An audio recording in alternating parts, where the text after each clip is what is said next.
When Mikhail Gorbachev takes control of the Soviet Union, we seem to see the country turn in a new direction. He inherits a multitude of problems: corruption, widespread alcoholism, economic issues, rising nationalism, a war in Afghanistan which isn't going well, and then, of course, catastrophe at Chernobyl.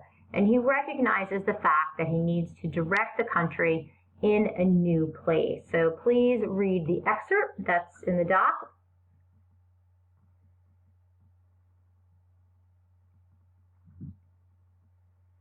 And you can see the concept of perestroika and glasnost indicate this new direction, which is actually the same thing that Khrushchev wanted to do. It's just rebranded for a different time. And that leads us to the question then, when did the Cold War end? And this may be contingent on your original definition in terms of when did this tension or when did this evolution actually end? Again, maybe some of you said 1982 with domestic politics in the United States, pressure on governments to end the arms race, think about humanity, think about people and their future, and force the government to make some decisions. Perhaps some of you said 1988, and based upon the cartoon and subsequent treaties that were made, which called for each country to reduce their nuclear weapons. Ronald Reagan told me that perhaps it's when he said, Mr. Gorbachev, tear down the wall, although that is not really something that Khrushchev, Sergei Khrushchev, the son of Nikita, says happened. He says that's nonsense.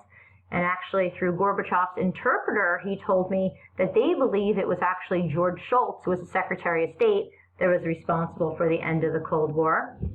Please watch the clip on the fall of the Berlin Wall. Maybe some of you thought that was a symbolic end to the Cold War.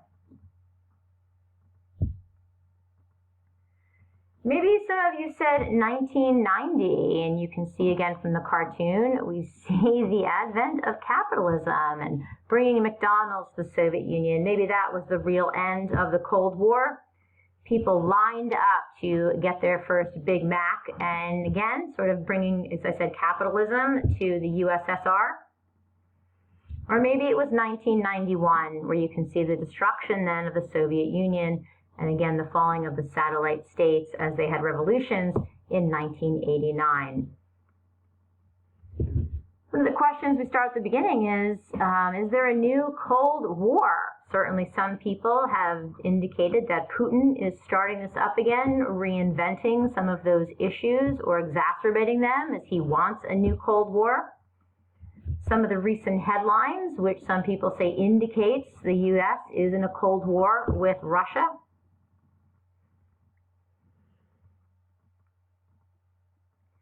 Perhaps, though, it's not Russia who we're in a Cold War with. It's actually China. If you defined it as an ideological struggle, maybe between capitalism and communism, technically China is a communist state. Maybe we're in a Cold War with them right now with heightened tensions. Or if you had a more classic approach, again, we see Putin heading for the new Cold War. Maybe it is a balance of power issue, or perhaps something in terms of a military struggle. Maybe it's something new. If we look at the relationship recently between Donald Trump and Putin, there has been criticism that Trump is Putin's puppet.